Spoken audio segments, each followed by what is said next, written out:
ಪ್ರೀತಿಯ ಪ್ರಥಮ PUC ವಿದ್ಯಾರ್ಥಿಗಳೇ, ಈ ಒಂದು ವಿಡಿಯೋದಲ್ಲಿ ನಿಮಗೆಲ್ಲರಿಗೂ ಕೂಡ very important question paper for your first year PUC Kannada ಲ್ಯಾಂಗ್ವೇಜಿಂದ ಆಗಿರುತ್ತೆ.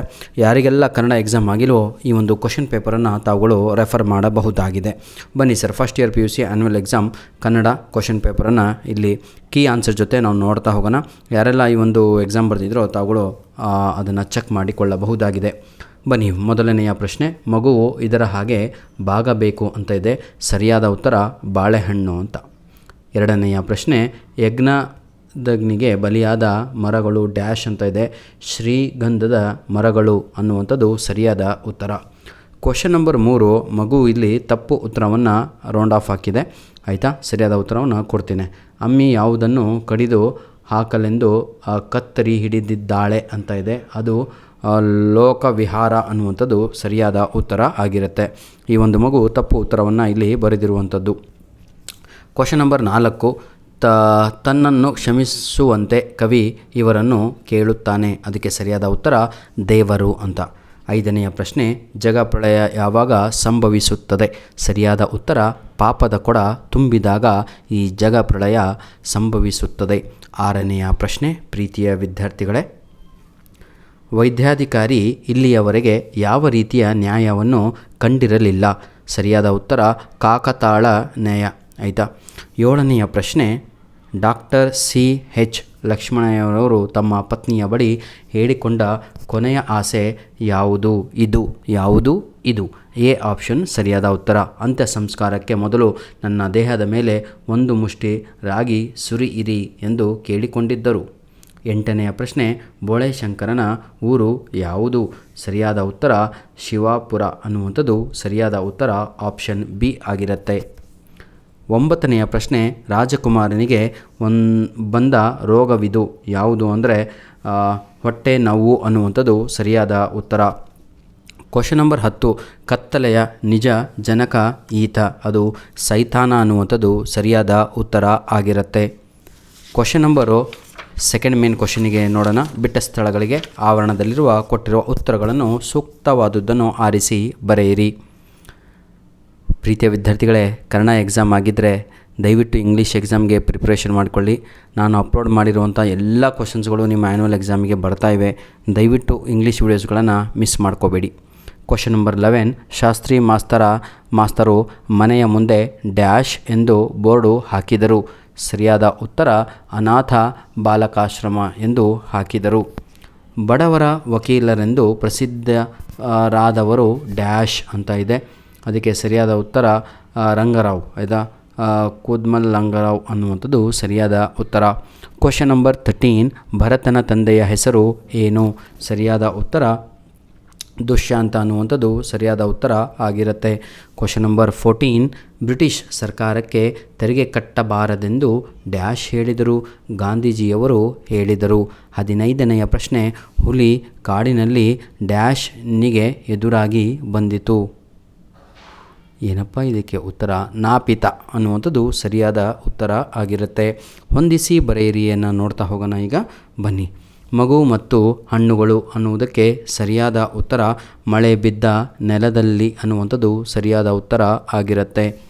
ಡಾಕ್ಟರ್ ಲೋಕೇಶ್ ಅಗಸನಕಟ್ಟಿ ಅಂತ ಇದೆ ಅಲ್ವಾ? ಅದಕ್ಕೆ ಸರಿಯಾದ ಉತ್ತರ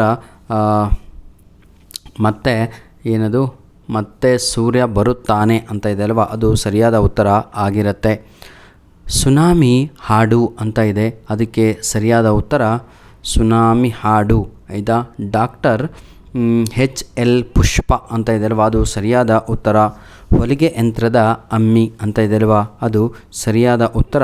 4ನೆಯ ಪ್ರಶ್ನೆಗೆ ಆರಿಫ್ ರಜಾ ಅನ್ನುವಂಥದ್ದು ಸರಿಯಾದ ಉತ್ತರ. ಲಾಸ್ಟ್ ಕ್ವಶನ್, ಬಸವರಾಜ ಒಕ್ಕುಂದ ಅಂತ ಇದೆ ಅಲ್ವಾ? ಅದಕ್ಕೆ ಸರಿಯಾದ ಉತ್ತರ ಜೀವಕ್ಕೆ ಇಂಧನ ಅನ್ನುವಂಥದ್ದು ರೈಟ್ ಆನ್ಸರ್. ಧನ್ಯವಾದಗಳು. ಇಲ್ಲಿಗೆ ಮುಗಿಸಲಿಲ್ಲಪ್ಪ, ಇನ್ನು ಇವೆಲ್ಲ ಪ್ರಶ್ನೆಗಳು ನಿಮ್ಮ ಎಕ್ಸಾಮಿಗೆ ಬಹಳ ಇಂಪಾರ್ಟೆಂಟ್ ಆಗಿರುವಂಥದ್ದು. ಇಲ್ಲಿಂದ ಸೀದಾ ನಾವೀಗ ಏನು ಮಾಡೋಣ ಅಂದರೆ ನಮ್ಮ ಗ್ರಾಮರ್ ಪಾರ್ಟಿನ ಕಡೆಗೆ ಹೋಗೋಣ. ಯಾಕೆಂದರೆ ವಿದ್ಯಾರ್ಥಿಗಳು ಗ್ರಾಮರ್ ಪಾರ್ಟಲ್ಲಿ ಬಹಳ ವೀಕ್ ಇರ್ತಾರೆ, ಅಥವಾ ಏನು ಬರ್ದಿರ್ತೀನೋ ಡೌಟಲ್ಲಿರ್ತಾರೆ. ತಾವುಗಳು ಈ ಒಂದು ವಿಡಿಯೋ ಮುಖಾಂತರ ನಿಮ್ಮ ಡೌಟ್ಸ್ಗಳನ್ನು ಕ್ಲಿಯರ್ ಮಾಡಿಕೊಳ್ಳಬಹುದಾಗಿದೆ.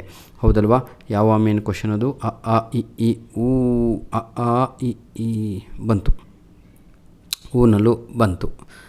ಆಯಿತಾ. ನೋಡಿ ವಿದ್ಯಾರ್ಥಿಗಳೇ, ಇಲ್ಲಿ ಭಾಷಾಭ್ಯಾಸ ಸ್ಟಾರ್ಟ್ ಆಗುತ್ತೆ, ಅಂದರೆ ಗ್ರಾಮರ್ ಪಾರ್ಟು. ಕೆಳಗಿನ ಪ್ರಶ್ನೆಗಳಿಗೆ ಯಾವುದಾದ್ರೂ 4 ಏನಿದು ಪ್ರಶ್ನೆಗಳಿಗೆ ಸೂಚನೆ ಅನುಗುಣವಾಗಿ ಉತ್ತರಿಸಿರಿ ಅಂತ ಇದೆ. ಬನ್ನಿ ಸರ್ ನೋಡ್ತಾ ಹೋಗೋಣ. ಅಕ್ಷರ ಬಿಡಿಸಿ ಬರೆಯಿರಿ ಅಂತ ಇದೆ. ಅಕ್ಷರಗಳ ಅಭ್ಯಾಸ ಅಂತ ಇದೆ. ಅಕ್ಷರಗಳ ಪ್ಲಸ್ ಅಭ್ಯಾಸ ಅಂತ ಬರಿಬೇಕು. ಸೆಕೆಂಡ್ ಕ್ವಶನು ವೈದ್ಯಾಧಿಕಾರಿ ಅಂತ ಇದೆ. ಅದಕ್ಕೆ ವೈದ್ಯ ಪ್ಲಸ್ ಅಧಿಕಾರಿ ಅಂತ ಬರಿಬೇಕು. ಉದ್ದಗಲ ಅಂತ ಇದೆ. ಉದ್ದ ಪ್ಲಸ್ ಅಗಲ ಅಂತ ಬರೆದ್ರೆ ಮುಗೀತು. 46ನೆಯ ಪ್ರಶ್ನೆ, ಕೆಳಗಿನ 2 ಪದಗಳಿಗೆ ಸಿನಾನಿಮ್ಸನ್ನು ಬರೆಯಿರಿ, ಸಮಾನಾರ್ಥಕ ಪದಗಳನ್ನು ಬರೆಯಿರಿ ಅಂತ ಇದೆ. ಇಳೆ ಅಂತ ಹೇಳಿದ್ರೇ ಭೂಮಿ ಅಂತ, ಧರೆ ಅಂತ. ಕಣ್ಣು ಅಂತ ಇದೆ. ಕಣ್ಣು ಅಂದರೆ ನಯನ ಅಂತ ಅಥವಾ ನೇತ್ರ ಅಂತ, ಆಯಿತಾ? Very good. ಯುದ್ಧ ಅಂತ ಇದೆ. ಯುದ್ಧ ಅಂದರೆ ಸಮರ ಅಥವಾ ರಣ ಅಂತ. ನೆಕ್ಸ್ಟು ಕ್ವಶನ್ ನಂಬರ್ 47 ನೋಡೋಣ. ಕೆಳಗಿನ 2 ಪದಗಳಿಗೆ ತತ್ಸಮ ತದ್ಭವ ಬರೆಯಿರಿ ಅಂತ ಇದೆ. 47ನೆಯ ಪ್ರಶ್ನೆಗೆ ಸರಿಯಾದ ಉತ್ತರ ಆಕಾಶ ಅಂತ ಇದಲ್ವಾ, ಅಗಸ ಅಂತ ಬರಿಬೇಕು. ಆಗಸ. ಯುಗ ಅಂತ ಇದೆ, ಅದಕ್ಕೆ ಜುಗ ಅಂತ ಬರಿಬೇಕು. ವರ್ಣ ಅಂತ ಇದೆ, ಅದನ್ನು ನೀವು ಬಣ್ಣ ಅಂತ ಬರಿಬೇಕು. ಕ್ವಶನ್ ನಂಬರ್ 48 ನೋಡೋಣ. ಕೆಳಗಿನ 2 ಪದಗಳಿಗೆ ವಿರುದ್ಧ ಪದಗಳನ್ನು ಬರೆಯಿರಿ, ಆಪೋಸಿಟ್ ವರ್ಡ್ಸ್. ಖಂಡ, ಆವಾಗ ನೀವು ಖಂಡ ಅಂದರೆ ಒಂದು ಭಾಗ. ಅಖಂಡ. ಟೊಳ್ಳು ಅಂದರೆ ಏನಂತೀರ ಸರ್ ನೀವು? ನಲ್ ಅಂತ, ಆಯಿತಾ? ಗಟ್ಟಿ ಅಂತ. ಸ್ವದೇಶಿ, ನೀವು ವಿದೇಶಿ ಅಂತ ಬರಿಬೇಕು. 46ನೆಯ ಪ್ರಶ್ನೆ, ಅದು ಕೂಡ 49, ಆಯಿತಾ? ಕರುಳ ಕುಡಿ, ಇನ್ನೊಂದು ಮೊರೆ ಹೋಗು ಮುಖವಾಡ ಅಂತ ಇದೆ. ಯಾವುದಾದ್ರೂ 2 ಬರಿಬೇಕಿತ್ತು. ಕರುಳ ಕುಡಿ ಅಂತ ಒಂದಿದೆ, ಮೊರೆ ಹೋಗು ಅಂತ ಇದೆ. ನಾವು ಕಷ್ಟದ ದಿನಗಳಲ್ಲಿ ದೇವರ ಮೊರೆ ಹೋಗುತ್ತೇವೆ. ಇನ್ನೊಂದು ಮುಖವಾಡ ಅಂತ ಇದೆ. ಮುಖವಾಡ ಅಂತ ಹೇಳಿದರೆ ಕಳ್ಳರು ಏನಂತೀರ, ಮುಖವಾಡವನ್ನು ಧರಿಸಿ ಕಳ್ಳತನವನ್ನು ಮಾಡುತ್ತಾರೆ. ಕ್ವಶನ್ ನಂಬರ್ 50 ನೋಡೋಣ. ಯಾವುದಾದರೂ 2 ಅನ್ಯದೇಶಿ ಪದಗಳನ್ನು ಬರೆಯಿರಿ ಅಂತ ಪ್ರಶ್ನೆ ಇತ್ತು. ಬಹಳ ಈಸಿಯಾಗಿ ಇತ್ತು. ಏನಿದಕ್ಕೆ ಅನ್ಯದೇಶಿ? ಕಾಗದ ಬರುತ್ತೆ, ಪೆನ್ನು, ಪೇಪರ್, ಕಾಫಿ, ಟೀ, ಇವೆಲ್ಲವೂ ಕೂಡ ಅನ್ಯದೇಶಿ ಪದಗಳು ಆಗಿರ್ತವೆ. ನಂತರದಲ್ಲಿ ಒಂದು ವಿಷಯದ ಮೇಲೆ ಕುರಿತು ಪತ್ರವನ್ನು ಬರೆಯಿರಿ ಅಂತ ಇದೆ. ಮೂಢನಂಬಿಕೆಗಳಿಂದ ಸಮಾಜದ ಮೇಲೆ ಆಗುವ ಪರಿಣಾಮಗಳು, ಆಯಿತಾ? ಅಂದರೆ ಸೂಪರ್ಸ್ಟಿಷಿಯಸ್ ಥಿಂಗ್ಸ್ನಿಂದ ಸಮಾಜದಲ್ಲಿ ಆಗುವಂತಹ ಪರಿಣಾಮಗಳು. ಇನ್ನೊಂದು ಪುಸ್ತಕಗಳ ಮಹತ್ವ, importance of book in your life ಅಂತ, ಆಯಿತಾ? ಇದಾದ ಮೇಲೆ ಪತ್ರವನ್ನು ಬರೆಯಿರಿ ಅಂತ 2 ಪತ್ರಗಳನ್ನು ಇಲ್ಲಿ ಯಾವುದಾದ್ರೂ ಒಂದು ವಿಷಯವನ್ನು ಕುರಿತು ಪತ್ರವನ್ನು ಬರೆಯಿರಿ ಅಂತ ಇದೆ. ಭಾಳ ಈಸಿ ಇದು ಕೂಡ, ಏನೂ ಇಲ್ಲ ಪ್ರೀತಿಯ ಮಕ್ಕಳೇ, ಆಯಿತಾ? ನಾನು ಕೂಡ 2 ಪತ್ರಗಳನ್ನು ಅಪ್ಲೋಡನ್ನು ಮಾಡಿಕೊಟ್ಟಿದ್ದೆ. ಹೆಲ್ಪ್ ಆಗಿದೆ ಅಂದ್ಕೊಂಡಿದ್ದೀನಿ, ಆಯಿತಾ? ನೋಡಿ, ಬುದ್ಧಿ ಪ್ರೋ ಕಾಲೇಜು. ಧನ್ಯವಾದಗಳು ಪ್ರೀತಿಯ ವಿದ್ಯಾರ್ಥಿಗಳೇ. ಇದೇ ರೀತಿಯಾಗಿ ಇಂಗ್ಲೀಷಿನ ಸಂಪೂರ್ಣವಾಗಿ ವೀಡಿಯೋಸ್ಗಳನ್ನು ನೋಡಿದರೆ 80 ಔಟ್ ಆಫ್ 80 ಫಿಕ್ಸ್ ಇರುತ್ತೆ ನಿಮ್ಮ ಎಕ್ಸಾಮಲ್ಲಿ ಅಂತ ಹೇಳ್ಕೊಳ್ತಾ, ಈ ವಿಡಿಯೋದ ಡಿಸ್ಕ್ರಿಪ್ಷನ್ ಬಾಕ್ಸಲ್ಲಿ ನಿಮಗೆಲ್ಲರಿಗೂ ಇಂಗ್ಲೀಷಿನ ಗ್ರಾಮರಿನ ಲಿಂಕ್ಸ್ಗಳನ್ನು ಕೊಟ್ಟಿರ್ತೇನೆ, ಹಾಗೂ ಇಂಪಾರ್ಟೆಂಟ್ ಕ್ವಶನ್ಸ್ಗಳ ಲಿಂಕ್ಸನ್ನು ನೀಡಿರ್ತೇನೆ. ಅದನ್ನು ಉಪಯೋಗಿಸಿಕೊಳ್ಳಿ ಅಂತ ಹೇಳ್ತಾ ವಿಡಿಯೋನ ಇಲ್ಲಿಗೆ ಮುಗಿಸ್ತಾ ಇದ್ದೇನೆ. God bless you all.